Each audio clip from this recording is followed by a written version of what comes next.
আসসালামু আলাইকুম গাইস। মধু খেতে আসছি আজকে। চাষের মধু যে কেমন লাগে তাই ওইটা আজকে মানে নিজে হাত দিয়ে উঠোই দেখবো যে কি কিরকম আর জিনিসটা কিভাবে তৈরি হয় আজকে আপনাদেরকে দেখাবো। ফুল ভিডিওটা দেখবেন।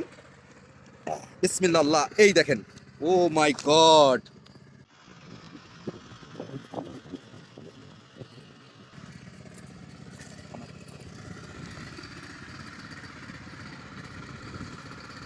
ওরে বাবারে, তুমি কামড় দেয় না। পুরি, আস্তে আস্তে আস্তে আস্তে আস্তে। আসলে মানে একটা জিনিস দেখেন, ক্যামেরাটা এদিকে নিয়ে আসো। এই যে দেখেন কিভাবে এখানে মধু তৈরি করতেছে মাসিতি। হ্যাঁ, এখনো মধু তৈরি হয় নাই, কেবল কার্যক্রম শুরু হয়েছে, কিছুদিন পরে এটা আহ, আসলে আমি ভাবি যে এটা কিভাবে সম্ভব। এখানে এরা খাবার খেতে পারে না, বাইরে যেতে পারে না, কিভাবে মধু তৈরি হয়ে যায়। দেখেন আপনারা জিনিসটা। হ্যাঁ, এটা আটকাইতি যেহেতু মধু তৈরি হচ্ছে।